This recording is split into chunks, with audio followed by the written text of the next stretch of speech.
I don't know why, but lately I've been fiending some new ink. I've been having all kinds of ideas, but I just can't find the right artist. Well, there's artists out there in Flagstaff who can probably help me get the idea I want, done on my body, especially towards my calf area. But I got so many damn ideas. I, like I said, I don't know where to start. Do I start off small? Do I start off big? Do I start off with what I have time for? Do I start off with what they have time for? Because today's, tattoo artists, especially here in Flagstaff, they're kind of busy, especially when any of you coming back up in here. And man, I know they're just swamped. And I do help a brother out, or half breed, whatever you want to call me. Make sure that hit me in the comments below. Let me know who would you go to for a really detailed and very well. They're all professional. They got to be professional. They go through the classes and they do the apprenticeships. They do everything to make sure stuff is good. But I want to really make sure that this is done right. So I guess I'm being very picky about who does this particular tattoo. I did some drawings on myself, and maybe I'll show them. Maybe I won't. We'll see. But they're very just small things to me. But I want like very good detail on them. You feel me?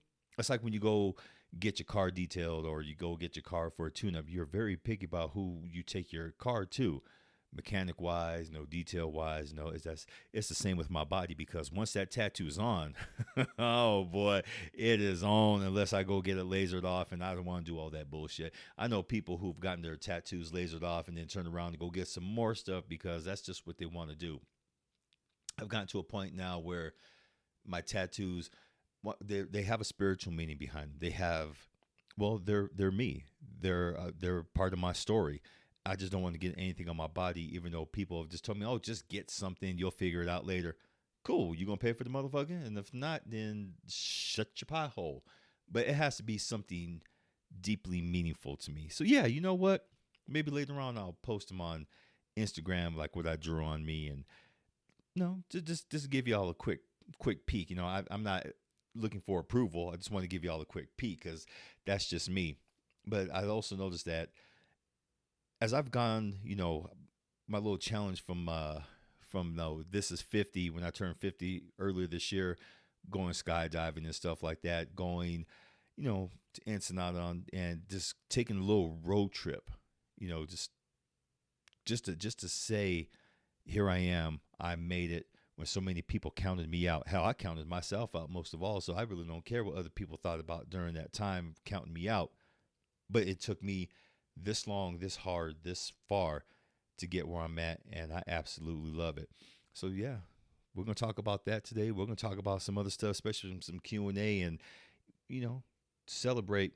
I'm going to continue celebrating my life because I've made it this far. I want to celebrate my life every day, though, which I do. But for me to be here now in this time, place, and space, man, I ain't gonna lie, that's a big accomplishment. For all those who have stuck with me over the years, thank you, thank you, thank you. I love you. You have a very special place in my heart. You really do. And on top of that, welcome to Big Daddy Forever.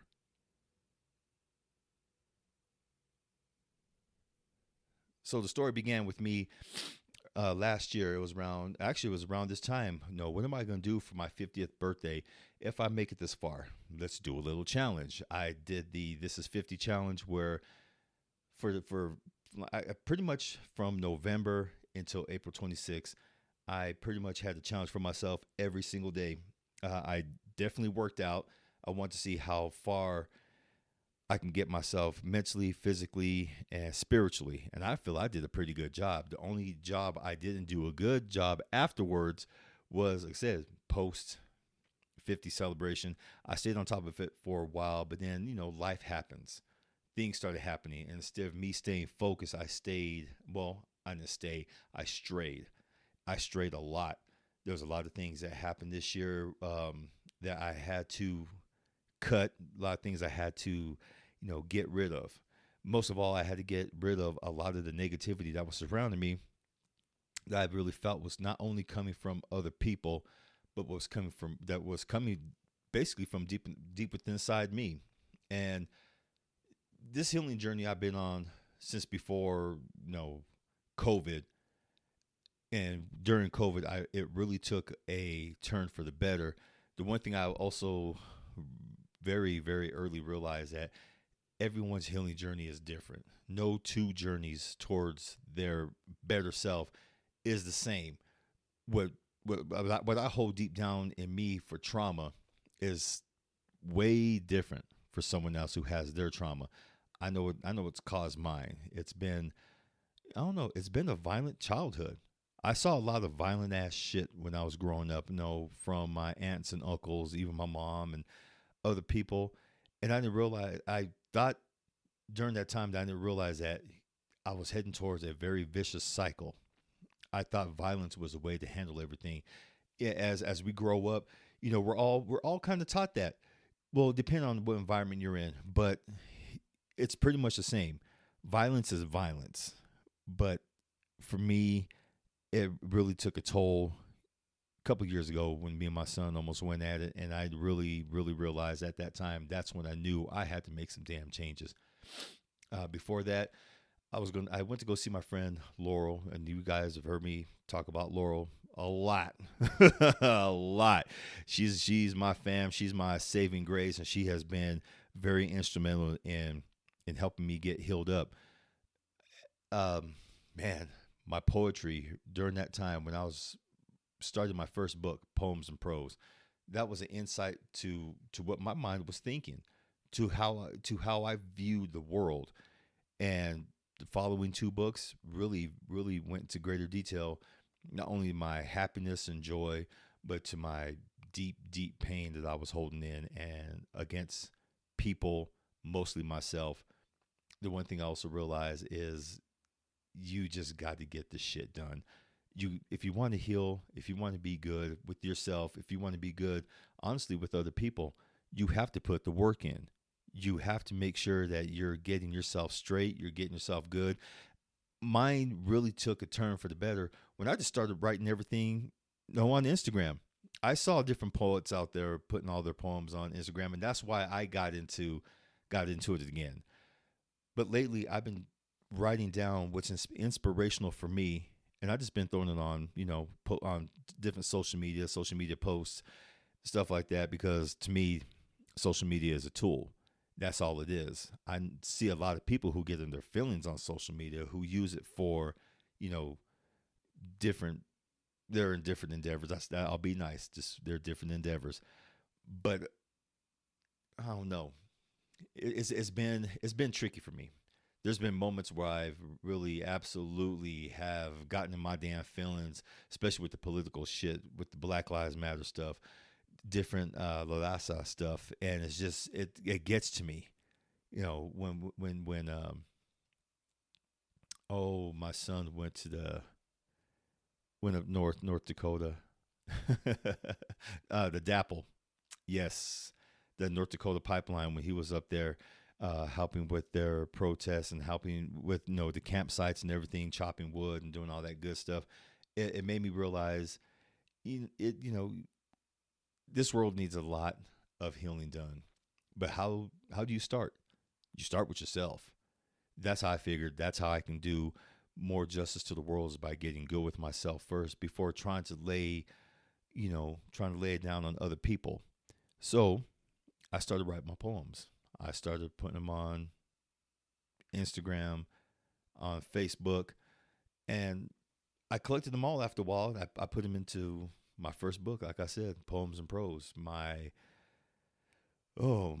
bittersweet love child. Oh, man. I was looking at it the other day, and I was like, damn, I was really, really, really angry. But I was also looking at the world through a different lens. During that time, 2017, I really felt my life was going nowhere.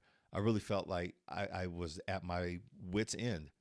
I was looking for a way out. And I think it was more or less I was looking for the pain to end, because during that time, I felt like I really didn't have anyone in my corner. I really didn't.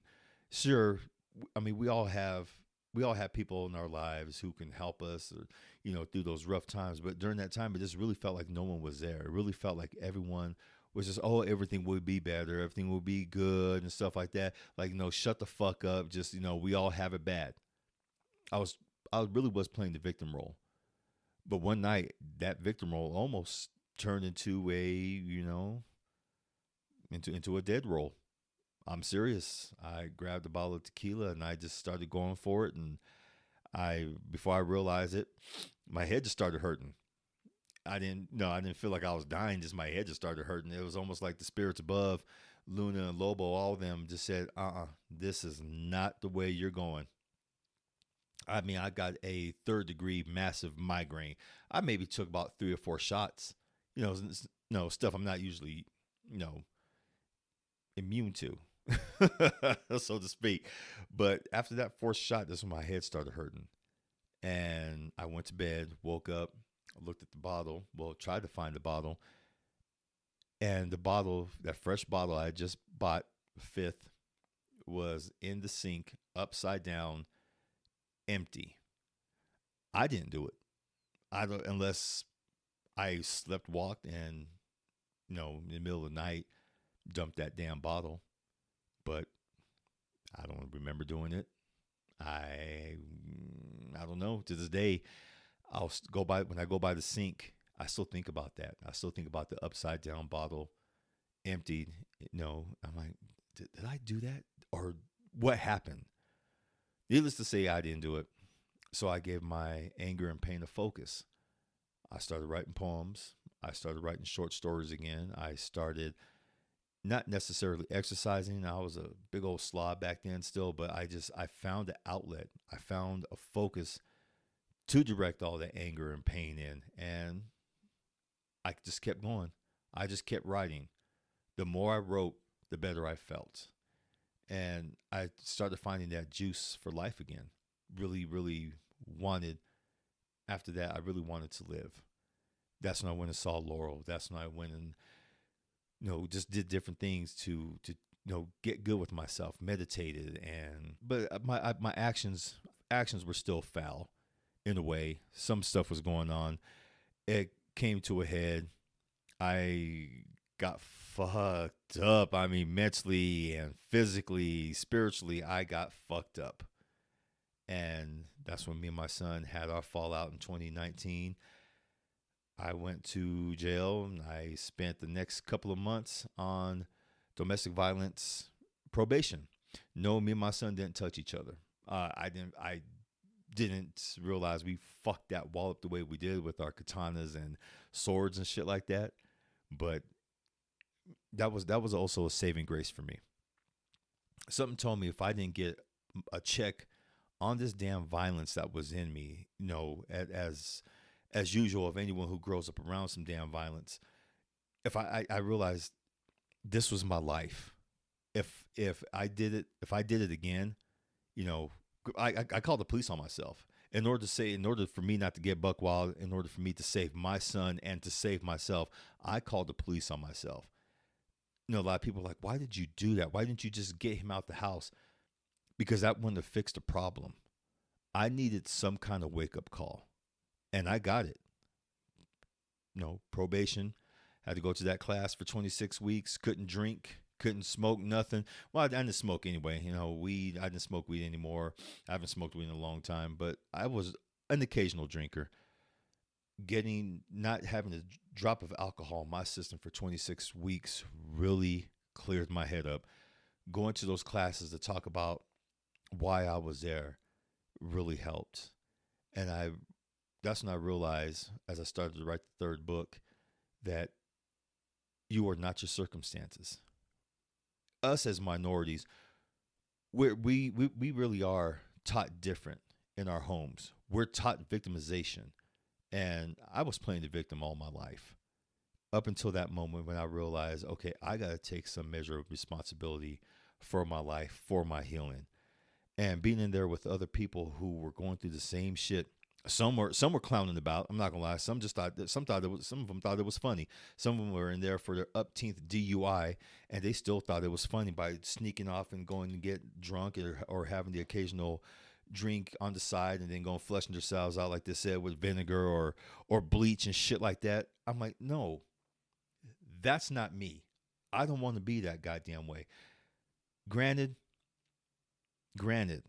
I've always tried to be like the angel in the group.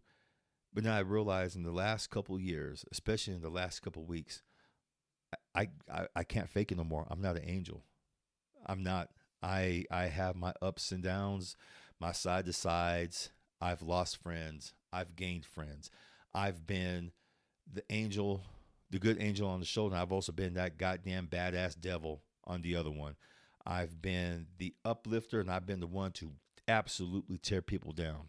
I've been the one to be the nurturer, but I've also been the one to be the beater. I've also been the one who's tried too hard to make friends, to make everyone like him, but at the same time, trying to have everyone like me, trying to make everyone see the good in me, really wore me down. It fucked me up for a long time, and then it was the lessons of my grandma. I just remember during that time I was on probation, just going visiting her grave, her and my grandpa's grave, and just asking them what happened, what would happen to me. And I remember asking that for a long time on my knees, crying, boo-hooing. And then one day I asked that question again, what happened to me? I could have sworn I heard my grandma's voice turn around and say, Mijo, you just forgot yourself. That's what happened. And I sat still in a meditative little stance, cross-legged, right there on my grandma's grave, and I thought about those words. I forgot who I was. And I did. Growing up, I loved comic books. I loved video games. I was a kid who always wanted to go on those crazy adventures, who had that wild imagination. But as we got older, being around certain people, my brother and all them, me trying to fit in, that was weakness. My grandma always called me sangre de esposa or esposa, which means thick blood. I don't mix well with everybody. And it took me a long time to realize that I'm not going to mix well with everybody. I don't want to mix well with everybody, because if I was the same as everybody else, then god damn, it's going to be a boring ass life. I didn't really learn about money or anything until later on, about how to manage my finances. To me, it was always like, yeah, hey, we're poor. It is what it is. But I also saw everyone making their money and managing their money just fine. But no one was really telling me, hey, you need to save up and stuff like that. It felt like people had me pigeonholed in the box as long as I didn't go nowhere. And what finally made me get out that damn hole was, it was kind of fucked up. I was supposed to go to Hawaii. Okay. It was back in 2015. I had quit my job at the hospital. A so-called best friend during that time, invited me to go to Hawaii. And I was like, hey, I'm all for it. I can I stay there for a little bit, build up, and then go on my own. And then, because I want to bring my son out here. Fine, let's do it.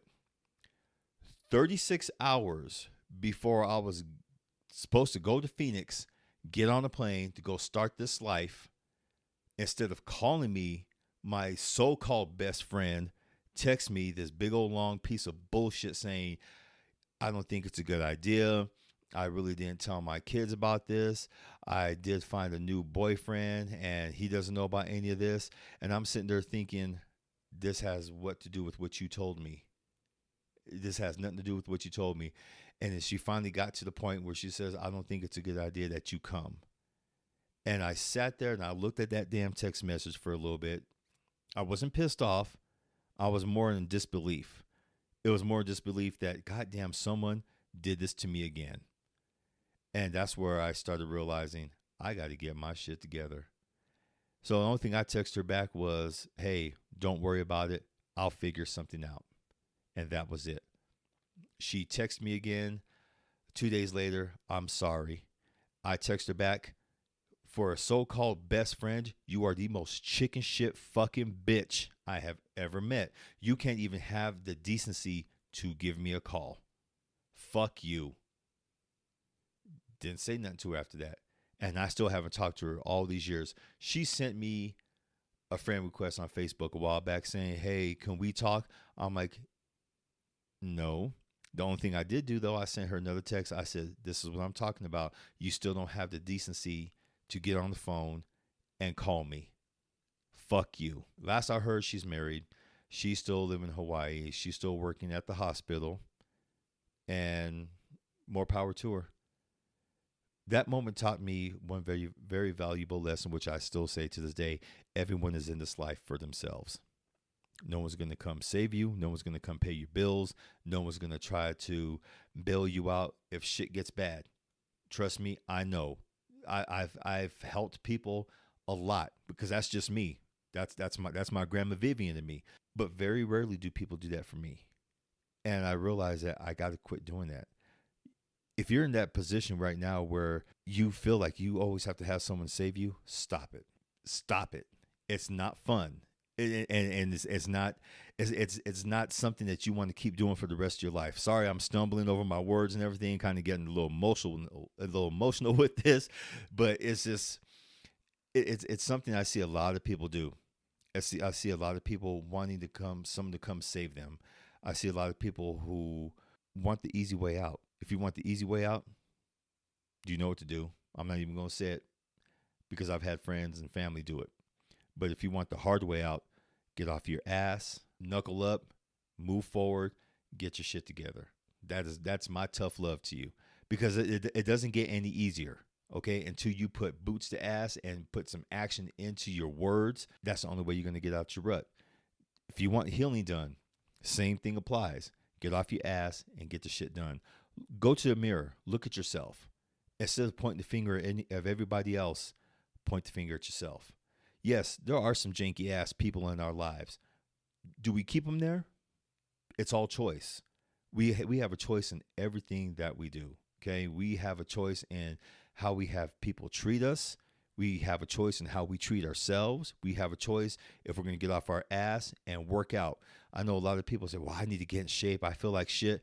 We'll go work out. Nah, that's too much work. Well, you know what? Stay in the rut you're fucking in. Stay your ass right there. When you're ready to join the real world, hey, come join us. Sometimes people have mental conditions and they're undergoing something that's fucking with them. Okay? Sometimes they have a physical ailment that's fucking with them that they can't get up and exercise or go for a walk or something. Hey, trust me, I get it. You have a choice not to stay there mentally. If you stay there mentally, the way this world is nowadays, people are quick to jump on the bandwagon to see your downfall. I'm going to say that one more motherfucking time. There's people out there jumping on the bandwagon waiting to see your downfall. I know because I used to be like that. People who used to tell me no and scorn me, shit, I was wishing fucking holy hell on them. Did karma come back? No, plus two, that's not how karma works. So to all you stupid asses out there who wish karma on people and it comes back and bites you in your ass, that's exactly what the fuck you get, because that's not how it works. Life will take care of its own on its own. It doesn't just kick in automatically, but that's a whole nother story. So if you really want change, look in the mirror, see what changes that need to be made. Let's say, for instance, you don't want to be late to work no more. Get up earlier. Okay? Get off your ass. Get up earlier. Don't sit around. Don't play tiddlywinks on your fucking phone. I know our phones are the worst distraction, the worst creation ever. I'm sorry, it is. The smartphone is probably the best and worst fucking creation that's ever come into human existence, because it's a damn distraction. Get off your phone. Don't play your game. Get in the shower. Go get your shower first. Get dressed. Get your coffee, get your tea, whatever. And if you want to go waste your time on that damn phone before you go to work, hey, at least you know you're up and you're dressed. You're ready to hit the door run and you're ready to do the damn thing.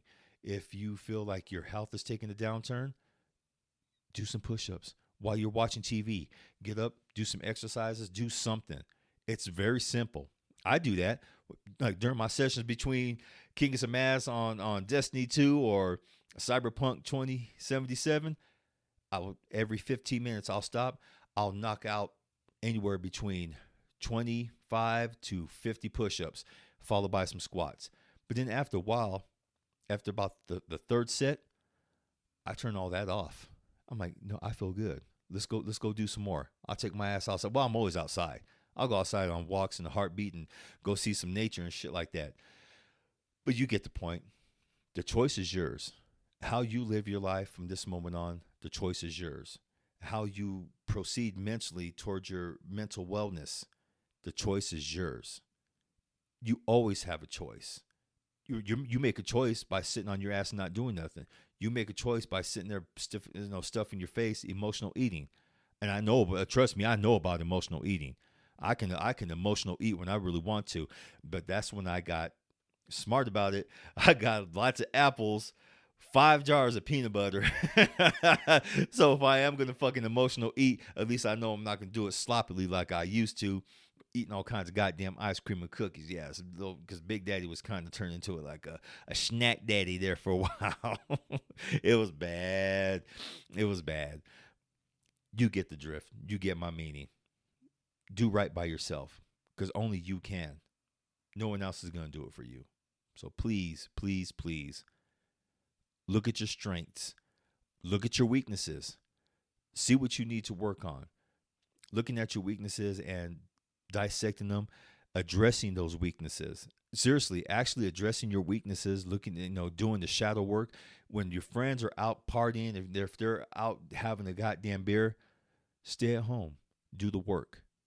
Seriously, because when you go out and party, you're still not paying attention to the symptoms of what's going on.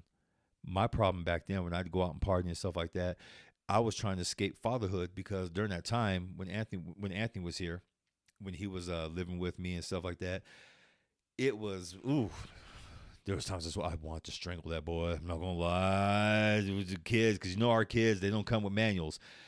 And then during those times when Anthony was acting like that, it made me go back to my mom and my grandma. Like, damn, now I know what they went through. I know exactly how they feel now. So I would sometimes, I'd be out partying, having a few beers with folks, and I'd stop. I'm like, I'm going home. They're like, what? You're going home? Why now? Because I got to take care of some shit. I didn't want to be an absent father. But Anthony also knew how to play that. He also knew how to, get to my emotions, which is also a test of strength for any kind of parent. Most of all, dads, we're trying to do the right thing. We're trying to be the anchor for the family, for those who step up. Okay. I give props to all dads because we don't get our props. We don't get our flowers. Everyone's always thinking about the mom. Well, the mom does this, mom does that. There's a lot of moms who I know nowadays who have abandoned their kids, and I see nothing but single dads here, especially in Flagstaff. I see a lot of single dads in Flagstaff. So all you single dads, my flowers go out to you. Do the damn thing. I love you. Stay strong. Fuck with these other women saying that you ain't doing no damn good, who always question you and shit like that. Fuck them. Do you be you. To anyone else, get on your healing journey. If you need help, talk to me. I can help you, give you ideas about what I'm doing. No problem. I get it all the time. People always ask me, how are you doing this, and what are you doing to get right with yourself? What are you doing to make sure that you stay focused? Which a lot of those were Q&A questions. They were a lot of those Q&A where people are saying, how what steps are you doing? What steps I did, honestly, folks, I analyzed exactly what triggered me or activated me, because saying the word trigger nowadays is actually a trigger on itself, because people are like, well, there's nothing wrong with me, because they think they think you're crazy. If you say trigger, they're like, no, I'm not getting triggered. No, well, then why you getting on your feelings? Look what activates you.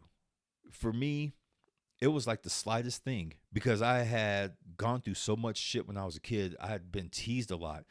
I was teased a lot. I have fucking abandonment issues. I have issues with people.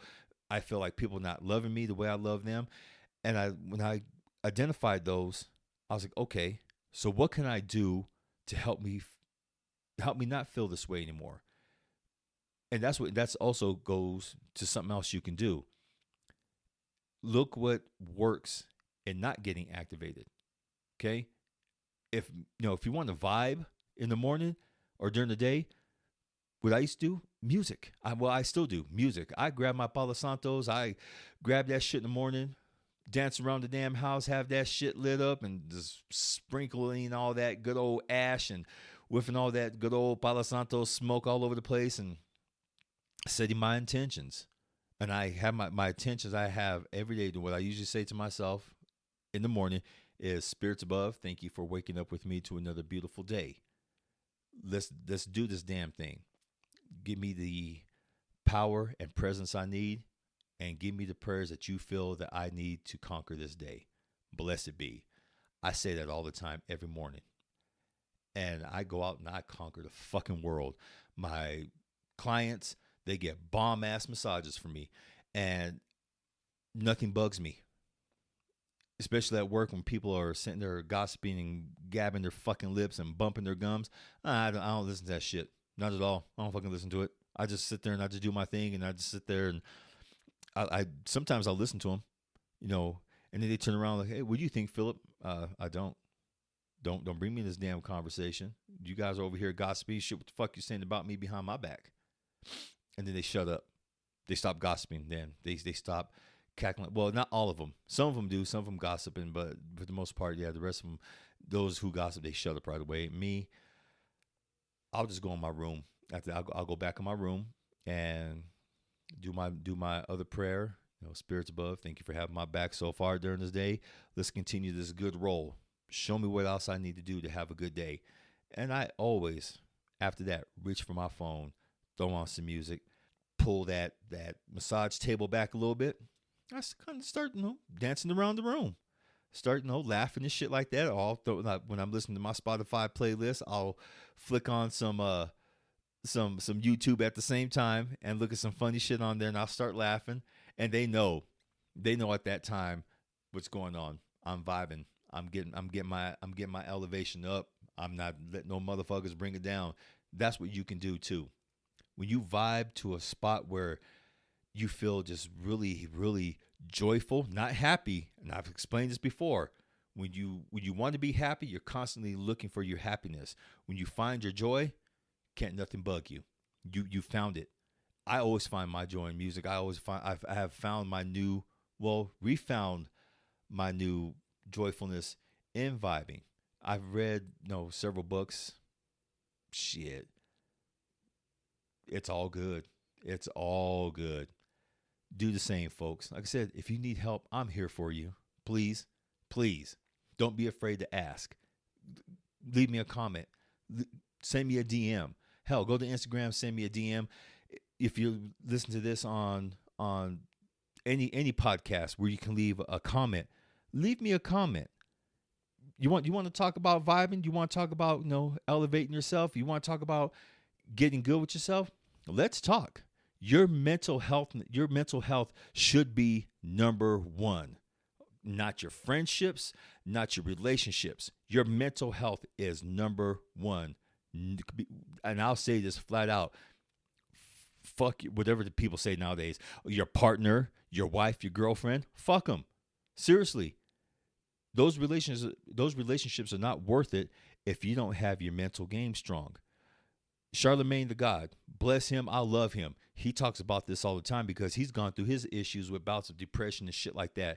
And I really listen to him when he talks about, getting your mental game up, breathing, taking those deep breaths whenever you feel like you're getting anxious or you can't think straight, taking that damn pause for a second just to catch those few good old deep breaths like that to get yourself calm and to keep your game going. Do it. Nothing wrong with it. Those people who talk about, oh, this motherfucker's crazy. Maybe you are, but at least you're doing something about it. Those people who are calling you crazy, they're the motherfuckers who need to work. Yes, I said it. Don't excuse my language. Those are the motherfuckers who need the work. Get your game on. Get your mental game on. You got this. Big Daddy loves you. I believe in you. 100 fucking %. Okay? Big Daddy got to run. It's getting late. And I just wanted to talk to y'all real quick before I went to bed. Lots of good things happening on my end. Here's a good way to see that your mental game is on. Stress and chaos. When stress and chaos enter your life, do you go in the corner and pout? Do you sit there and get pissed off? Or do you sit back and look at it like, hey, you know what? That was not meant to be. Let's move on. Been trying to find an apartment for the last, month and a half because I got a job opportunity. And for every no that happened, for every person who turned me down, I didn't get all of my feelings. I know there was other people who thought I was getting in my feelings. Well, don't take it personally. Don't take it this. Don't take it that. It's like, I'm not getting in my feelings. I'm not taking it personally. I'm just weighing my options. I'm moving forward. But they think that, I know that's triggering you. Then why would you trigger me? Why are you saying shit to get me activated? So I've had I had a few disputes with people these past couple of weeks about that, who have me in a box still, obviously, who think that I'm going to lose my shit every time something bad happens. But that's a real testament of your mental game right there, folks. Stress and chaos. Do you get stressed out more because something that's going your way? Do you take a step back, take a deep breath, and be like, okay, let's assess and then move forward? Or do you do like me? Do you embrace the motherfucking chaos? Because that energy is there for you to use in a very healthy, positive way. Chaos is good. Chaos will help you bring your fucking game. It will help you level up in your game when it comes to your mental shit. Seriously, it'll test your heart. It'll test everything about you. I'm one of those people who strongly believe, conflict is needed in order for us to elevate. It doesn't matter what the conflict is. How you elevate from that conflict shows you as a bomb-ass person that you are, okay? I know how I meant to say that in my head, but I don't think that came out right, okay? But ask me again when I have a little bit more rest. That's why I'm going to bed, y'all. Thank you for listening. I love you. I really, really do. Get your mental game up. Get your game up, period. You have this one life. Fucking rock the hell out of it. You got this. I believe in you. Again, mwah, I love you. Okay? Get some sleep. Have a good morning. Set your affirmations. And remember, you deserve this life and all its positivity in every way, shape, or form. But don't forget to do the shadow work, because without the shadow work, you can't have the light. Cool? Talk to you soon. Mwah. Peace.